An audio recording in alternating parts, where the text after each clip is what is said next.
Good evening friends.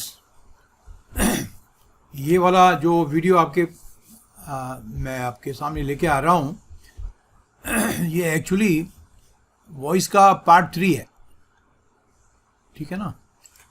और उम्मीद करता हूँ कि ये इसी पे शायद पूरा हो जाएगा, नहीं तो फिर एक आपको और देना पड़ेगा मुझे, लेकिन उम्मीद तो है मेरे को कि इसी पार्ट में वॉइस आपकी पूरी हो जाएगी। उसके बाद में फिर मैं आपको नरेशन कराऊंगा, फिर आपके मॉडल करने के बाद में ये वेब का चैप्टर आपका ख़त्म हो जाएगा। बहुत लंबा चला है, ये था भी बहुत बड़ा, बहुत सारी चीज़ें इसमें थी। पिछले वीडियो में जो आपको मैंने बताया था, लास्ट पॉइंट, एक 2-3 पॉइंट बताया था, ध्यान रखना आपका। वॉइस के सवाल सॉल्व करते समय इन चीज़ों को आपने ध्यान रखना है, ठीक है ना।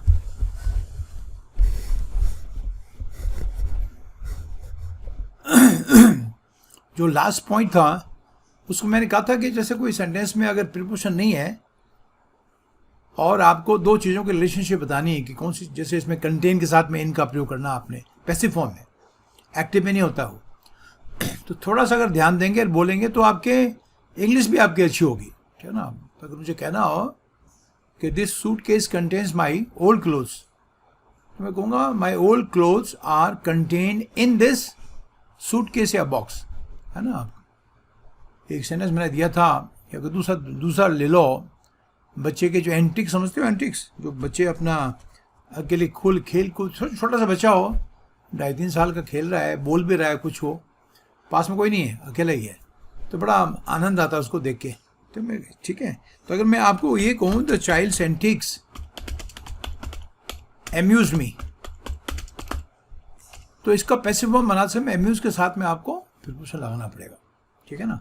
तो ये पॉइंट है जो आपने एक्टिव पैसिव वॉइस के क्वेश्चंस को सोल्व करते समय ध्यान रखना है। इन सबको इकट्ठा करके मैं आपके सामने एक कंपोजिट रूप में रख रहा हूँ, तो मेरे को उम्मीद है कि सब लोग इसको अच्छी तरह से सीखेंगे। तो इसका पैसिव में क्या बनेगा, मी का सब ऑब्जेक्टिव फॉर्म, मी आपका ऑब्जेक्टिव बनाओ ना, सब्जेक्ट बन जाएगा आई, सेंटेंस पास्ट टेंस हो जाएगा I was amused.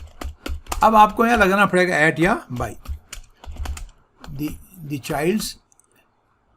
The child's था बच्चों, हाँ, by the childs antic, okay. Antic आ गया ना बच्चों, एंटिक मतलब किसी का खेल कूद, उछल कूद, है ना, तमाशा, नाटक भी कहते हैं इसको, एंटिक को, ठीक है। तो वर्ड भी आने चाहिए आपको। तो ये छोटे पॉइंट मैंने इकट्ठे किए हैं, एक एक पॉइंट करके दे रहा हूँ।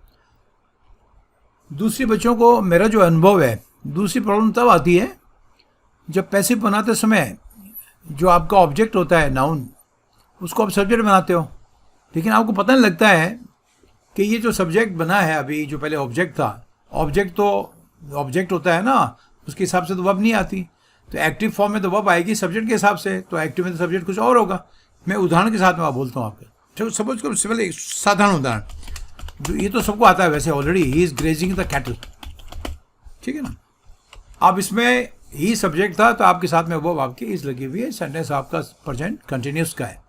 लेकिन जैसे आपने कहा द कैटल, ठीक है, तो हमको ये मुझे पता है, आप सबको पता है आपको, ठीक है ना। आपका the cattle are being grazed, ऐसे बोलोगे आप, तो आपका फॉर्म तो पता है ना आपको, इज ग्रेजिंग का हो जाएगा इज बीइंग ग्रेज्ड, और सब्जेक्ट फ्लू होगा तो आर बीइंग ग्रेज्ड। हमको पता होना चाहिए कैटल आपका प्लूरल है। तो कैटल जैसे बहुत सारे शब्द हैं जो दिखने में सिंगुलर होते हैं लेकिन होते प्लूरल हैं, तो उनको हमने विशेष ध्यान रखना है। The cattle are being grazed by him, तो इसमें मेन मुद्दा ये है आपका, ठीक है।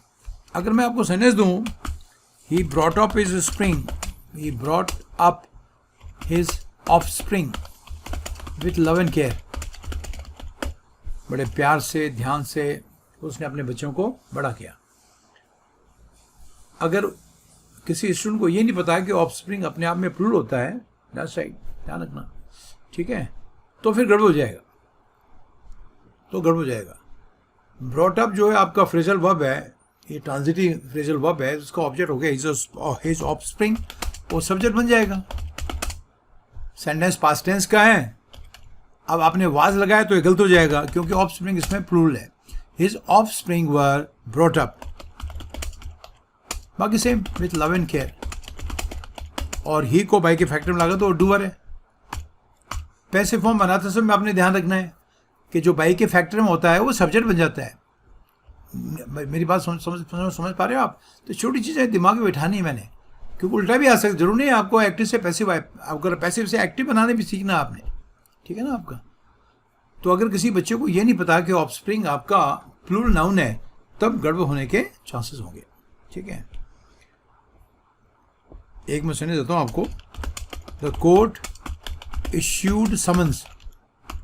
आप देखो, अब जिन बच्चों को समन्स वर्ड नहीं आता है तो वो क्या सोचेंगे कि समन्स आपका प्लूरल है। समन्स प्लूरल नहीं है, ये सिंगुलर नाउन है। कोर्ट का बुलावा किसी केस में बयान देने के लिए, ठीक है, उसको अपने समन्स कहते हैं, समन नहीं। समन तो बच्चों वर्ब होता है, कि वर्ब है, ध्यान रखना। और इसका अर्थ होता है समन का नॉर्मल मीनिंग भी है समन हिम हियर, उसको यहाँ बुलाओ, टू कॉल। लेकिन लीगल टर्म्स में समन का अर्थ होता है कि कोर्ट का बुलावा, ठीक है ना। अब इसमें समन्स को अगर आपने प्लूरल मान लिया, ठीक है ना, तो फिर आपका ये वॉइस गलत हो जाएगा। इसलिए मैंने वॉइस पहले कराया है, क्योंकि वॉइस के अंदर बहुत सारी चीज़ें शामिल हैं। अगर आपका नाउन का नॉलेज आपको पूरा नहीं होगा तो आपको गड़बड़ करेगा वो, ठीक है। तो क्या कहोगे, समन्स वर या समन्स वाज? समन्स वाज बोलना पड़ेगा आपको। मैंने ऊपर भी लिखा था ना वाज वर, उसको मैं नीचे अंडरलाइन कर देता हूँ। जो अंडरलाइन है वो ठीक है, वर्क करते गलत हो जाएगा सेंटेंस बच्चों, ध्यान रखना आपको, ठीक है। Summons was issued by the court, ठीक है। जो ठीक है मैं उसको अंडरलाइन कर रहा हूँ।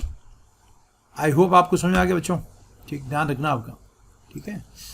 समन्स का जो प्लूरल फॉर्म होता है, समन्स का वो समनेसेस होता है, याद रखना आपको। तो कोई ये सोचे कि हम ये वॉइस तो बहुत सिंपल है, कर लेंगे, लेकिन इसमें बहुत सारी दूसरी चीज़ें शामिल हैं, जैसे प्रीपोजिशन की बात थी, ठीक है, डिलीशन ऑफ आपका सब्जेक्ट था, डूवर था, ये सब चीज़ें, छोटी चीज़ें आपने ध्यान रखनी है, ठीक है। और समन आपका वो होता है, ठीक है। The court has summoned him in this case, जब बोलोगे तभी याद रहेगा। And summonses have been issued to all the witnesses. मुंह पे चढ़ना चाहिए वर्ड आप, ठीक है। और इस वर्ड से मुझे याद आ रहा है एक शब्द आपका सपीना। थोड़ी सी वोकैब कर लो, क्या फर्क पड़ता है आपका। सपीना वर्ब और नाउन दोनों है। तो इंग्लिश में इसलिए बहुत ज़रूरी होता है कि आप अपनी वोकैब भी अच्छा करें। इसको प्रोनाउंस करना है subpoena, subpoena, B completely silent है, ठीक है। एक आदमी कह रहा, I don't know why the court has subpoenaed him in this case. इसमें सपीना आपका वर्ब हो गया, ठीक है ना आपका। And if I say I have received, ये सिंगुलर, इसका प्लूरल फॉर्म सपीनाज है। I have received a subpoena from the court.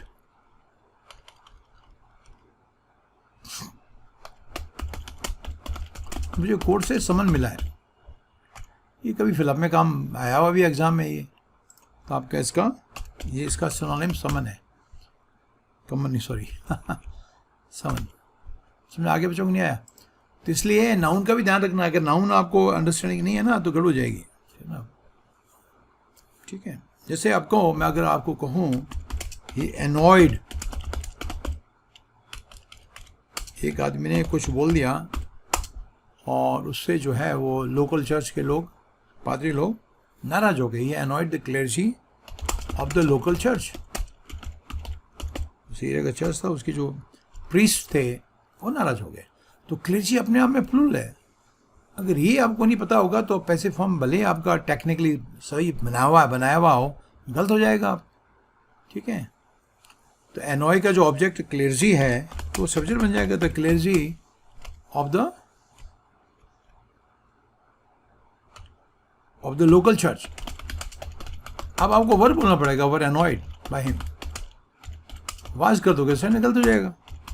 तो यही मैं आपको बताने की कोशिश कर रहा हूँ, ये आपने ध्यान रखना है, ठीक है। एक शब्द है आर्म्स, बहुत बेसिक है, सबको आता है ही। अ स्मॉल डोनेशन, जो एक तरह का भिखारियों को भीख देते हैं उसको मैंने आर्म्स कहते हैं। ये हमेशा प्लूरल फॉर्म है।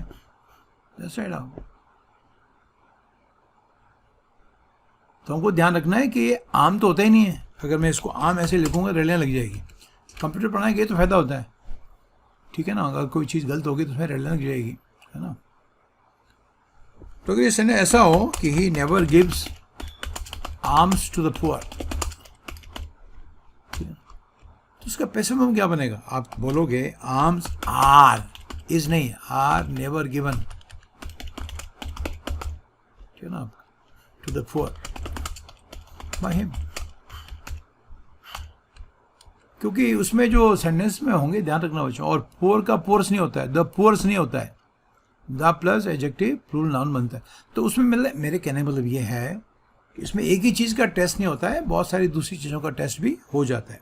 तो आपने ये ध्यान रखना है, ठीक है।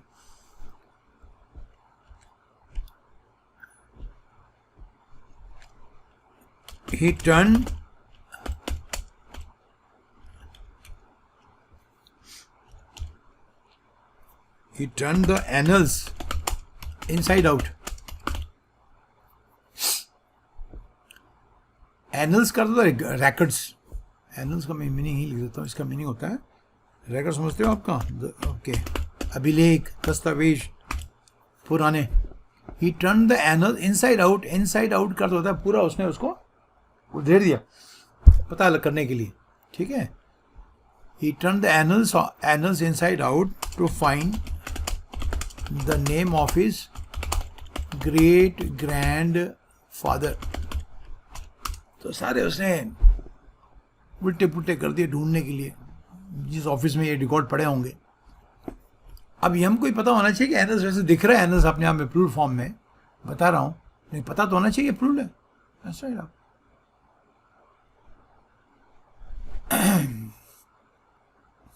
तो ये प्लूरल है, तो सब्जेक्ट इसको एनल्स बनाना पड़ेगा, द एनल्स वर, ऐसा बोलना पड़ेगा, टर्न इनसाइड आउट। बाकी तो अपने आप लिख लो, इसको कोई दिक्कत की बात नहीं है। तो ये चीज़ें हैं जो आपने ध्यान रखनी है, ठीक है। और जब सेंटेंस आपको ऑप्शन दिए जाएंगे तो एक छोटी मोटी कोई गलतियां होंगी तो उसके कारण जो ऑप्शन होगा उसको आप हटा सकते हैं, ठीक है ना। आई होप कि आपको ये समझ में आ रहा है बच्चों।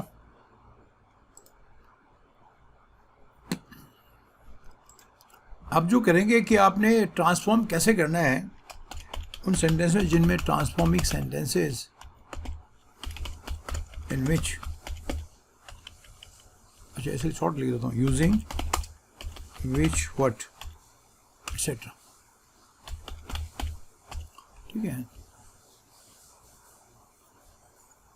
इंट्रोगेटिव सेंटेंसेस में अगर विच और व्हाट से सेंटेंस बन रहे हैं तो पैसिव फॉर्म में क्या करोगे आप, क्या ना। जैसे किसी ने कहा व्हाट सरप्राइजेज यू, किसी कंटेक्स्ट में क्या होगा कि आपको क्या चीज़ आश्चर्यचकित करती है, तो इसका पैसिव में क्या बनेगा? तो व्हाट के आगे आपको बाय लगाना पड़ेगा, by what are you surprised. तो छोटी चीज़ें ध्यान रखना आपने, ठीक है। मीनिंग नहीं चेंज होता, टेंस चेंज होता नहीं है पैसिव फॉर्म में, लेकिन उसका ट्रांसफॉर्मेशन हो जाता है, सेंटेंस का एक रूप जो है वो बदल जाता है।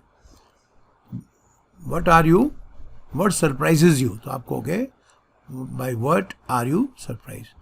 और मॉडर्न ज़माने में ऐसे भी कर सकते हो, what are you surprise by, तो बाय को बाद में भी लगा सकते हो, कोई दिक्कत की बात नहीं। दोनों चीज़ें आपको आनी चाहिए, ठीक है।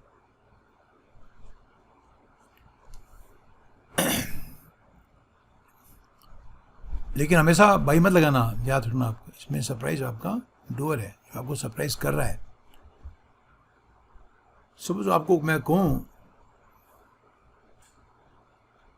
कि what did you spend the money on, आपने पैसा किस चीज़ पे खर्च किया, ठीक है ना।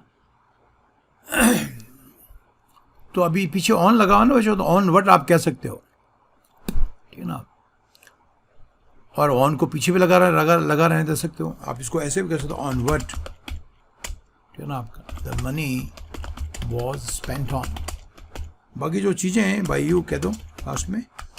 आपने ध्यान रखना है कि डिड है तो इसका मतलब सिंपल पास्ट है, तो उसका पैसिव फॉर्म है वाज वर के बाद में वापस थर्ड फॉर्म आएंगे। तो बेसिक चीज़ आपको ध्यान रखनी है, ठीक है ना। ये चीज़ें आपके प्रैक्टिस करनी पड़ेंगी आपको, ये मैं भी कराऊंगा एक आपको प्रैक्टिस देके, ठीक है। और या आप कह सकते हो ये वाज यहाँ, सॉरी ये वाज यहाँ गलत लगा हुआ है, सॉरी एक सेकेंड, इसको वाज को उठा के यहाँ लगाइए। क्वेश्चन है ना, what was the money spent on by you, और यहाँ यूँ लिख सकते हो, इसको ऑन को यहाँ, सॉरी मैंने भी गड़बड़ कर दी क्योंकि मैं ऐसे कभी नहीं बोलता हूँ, ठीक है। What was the money spent on by you, ऐसे किए, ऐसे भी कर सकते हो आप, है ना। तो ये आपने ध्यान रखना है, ठीक है ना। एक लड़के ने दूसरों को पूछा कि तेने ये ताला था, उसने खोल दिया, तो जबकि तो चाबी ढूंढने गया था, तो उसने कहा उसको, भाई तेने ताला किस चीज़ से खोला। बल्कि ये सिंपल प्रेपोजिशन के भी इसमें आपके पॉइंट है, इसमें प्रीपोजिशन सेंटेंस के अंत में लगाया था। तो उसने पूछा what did you open the lock with. अब इसमें विथ का प्रयोग करना पड़ेगा आपको, क्योंकि आपने जो खोला है, जिस चीज़ का इस्तेमाल करा है, स्क्रू ड्राइवर का या तार का, तो वो बन जाता है इंस्ट्रूमेंट, है ना आपका। और ये सेंटेंस हो गया पास्ट टेंस का, ठीक है। ओपन का जो ऑब्जेक्ट है द लॉक, वो पहले आ जाएगा व्हाट के बाद में, और चूंकि इंट्रोगेटिव है तो आपका लॉक सिंगुलर है तो वाज पहले आ जाएगा। What was the lock open with. समझ आ रहा है बच्चों को, नहीं आ रहा है, ठीक है ना आप। और विच का अगर प्रयोग करोगे आप तो उसके आगे आप बाय विच का प्रयोग कर दो, आपका कोई दिक्कत की बात नहीं है। आपका आपको देता हूँ आपका, ठीक है ना आपका।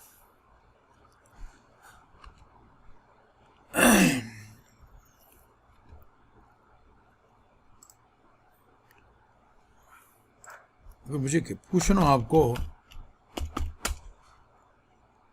कि which boy help you, by which लगा दो इसमें, ऐसे सिंपल ही है, बच्चों से पढ़ते आ रहे हो आप। तो बाई विच बॉय पहले आ जाएगा, ठीक है ना। By which boy was, by which boy, ठीक है ना आपका, were you help, were you, किस लड़के द्वारा तुम्हारी मदद की, ठीक है ना। By which boy were you help. Which book interested you, या विच बुक, ठीक है ना आपका, टॉट यू दिस, तेरे को एक किस किताब ने पढ़ाई, मतलब चीज़ें ये पढ़ाई क्या, मतलब कोई जानकारी दी। तो बाई विच का प्रयोग करो, by which book were you taught this, तो ये बात किस किताब ने पढ़ाई। हु का प्रयोग हो तो उसके आगे बाई हुम लगा दो, है ना। और हुम हो तो हु कर दो, हु हेल्प यू, तो by whom were you help.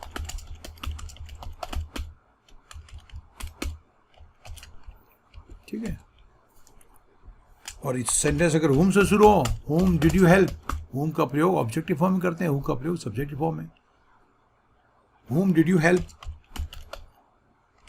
तो इसमें हुम का हु हो जाएगा, who was help by you. मैं तो अक्सर यही कहता हूँ, कहते रहता हूँ, लेकिन तुम सुनते नहीं हो कि इन सेंटेंसेस को हमने बार बार बोलना है, खुद आपने बनाना है, ध्यान रखना आपका। हु डिड दिस, है ना आपका। हुम डिड यू टीच, तो ये अपने आप बनाओ इनके, जो बोलोगे तो मुंह पे चढ़ जाएगा, तो एग्जाम में क्या होगा, टाइम बचेगा, ये मैं आपको कह रहा हूँ। आई होप कि मैंने आपको ये समझाने में मैं कामयाब रहा हूँ, ठीक है। तो ये मोटी मोटी चीज़ें आपने ध्यान रखनी है और उसमें कोई दिक्कत नहीं है, ठीक है।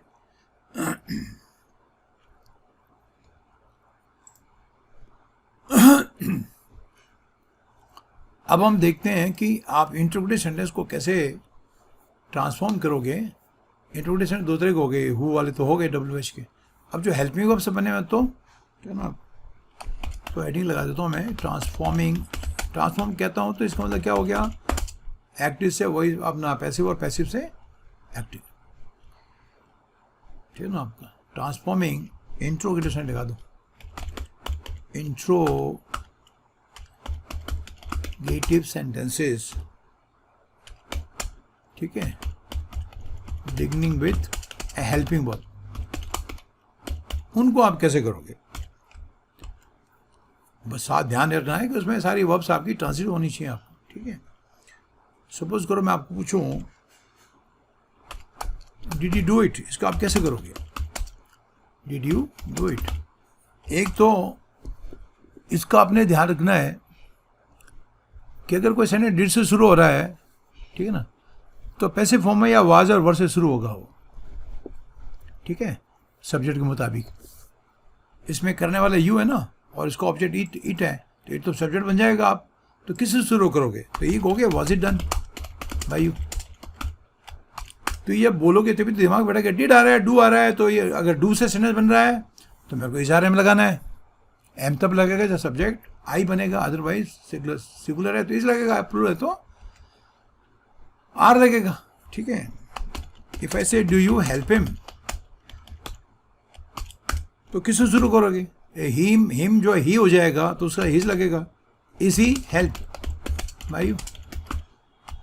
तो मेरा कहने का मतलब ये है कि मैं छोटी चीज़ आपको इसलिए बता रहा हूँ कि आपके दिमाग में बैठ जाए। ये जो सेंटेंस देख के बहुत सिंपल सेंटेंस है, इसमें कुछ भी सिखाने लायक नहीं है, लेकिन ये जो सिंपल सेंटेंसेस हैं इनको आपने जो मेरा जो बनावट आपको दी है उसके आधार पर आपने घर में और बनाने हैं, आराम से बना सकते हो आप।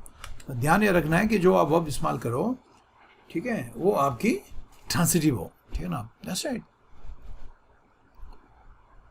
इफ आई से will he solve your problem, कोई भी हेल्प में वर्ब हो जिससे आप सवाल बना रहे हो। विल में तो कोई पंगा ही नहीं है, विल का तो विल ही रहेगा। Will he solve your problem, तो विल का विल ही रहेगा, सेल का सेल ही रहेगा। योर प्रॉब्लम पहले आ जाएगा, will your problem be solve हो जाएगा, बी सॉल्व बाय हिम। तो ये भी आपने ध्यान रखना है। हेल्प में वो बोल दिया, इसका मतलब क्या हुआ? सभी हेल्प में हो भाई, इसमें कोई प्रॉब्लम होनी नहीं चाहिए आप, ठीक है ना। वाज वर से जो आपका सेंटेंस बनेगा उसका पैसा तो बनेगा नहीं, ठीक है ना, क्योंकि वो सेंटेंस डिस्क्रिप्टिव होंगे, बात कर रहा हूँ। और वाज वर के साथ में अगर वर्ब के थर्ड, वो कॉमन सेंस की बात है, ये चीज़ें अपने आप सोच विचार करना हमने कि यार वाज से बनने वाला सेंटेंस का पैसा क्यों नहीं बनेगा। अगर वाज के साथ में ऑलरेडी पैसिव थर्ड फॉर्म लगा रहे तो ऑलरेडी पैसिव फॉर्म में, और उसमें अगर वर्ब नहीं है और वाज से कोई सेंटेंस बना रहे हो तो सेंटेंस डिस्क्रिप्टिव है। इफ आई से वाज इट योर रिस्पॉन्सिबिलिटी, तो इसका पैसा कैसे बनेगा? इसमें तो आपके कोई ट्रांसलेटिव वर्ब है ही नहीं, ये तो आप इसमें वाज आपके लिंकिंग वर्ब है, इससे तो नहीं बनेगा ना। ऐसे समझा रहा हूँ आपको, ये अपने आप दिमाग लगाना, आपने इन चीज़ों को समझना है, ठीक है ना आपका, और इसकी प्रैक्टिस करनी होगी आपको। प्रैक्टिस के लिए मैं देखता हूँ किस तरह से क्या करता हूँ आप, ठीक है। तो समझ आ गया नहीं आप? ज़्यादातर सब बनेंगे, डू है, डज है, डिड है, विल है, शैल है, हैज़ से भी ऐसी। इफ ऐसे हैज़ इट क्योर्ड यू, किसी ने कोई चीज़ ली और आपने पूछा इसे तू ठीक हो गया का, है ना।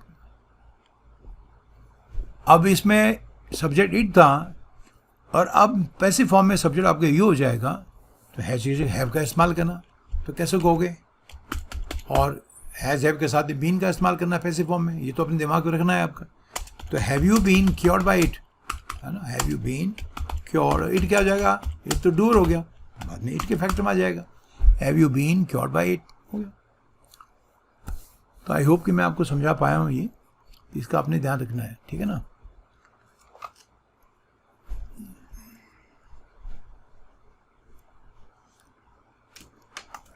एक तो गर्मी से भी बुरा हाल है, ठीक है ना बच्चों। अब मैं एक सेंटेंस लेके आ रहा हूँ आपके लिए, ये भी बहुत सिंपल है। इसमें लिखना, अगर कोई नेगेटिव प्रोनाउन से अगर सेंटेंस शुरू हो रहा है, हेडिंग लिखता हूँ, how to transform sentences beginning with negative pronouns. और ये एक्चुअली प्रोनाउंस आपके इंडेफिनिट प्रोनाउंस है, नोबडी, नथिंग, इस तरह के, नन।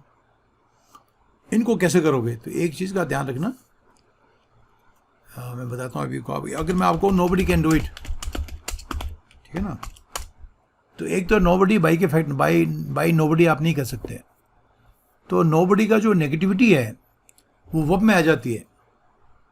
इसको समझने की कोशिश करना, बहुत सिंपल है। वैसे 2-3 बार बोल दोगे तो वैसे वैसे आ जाएगा आप, ठीक है। आप नोबडी, सॉरी इंट्रोगेटिव नहीं है, नोबडी कैन डू इट, इसको कोई नहीं कर सकता, ठीक है।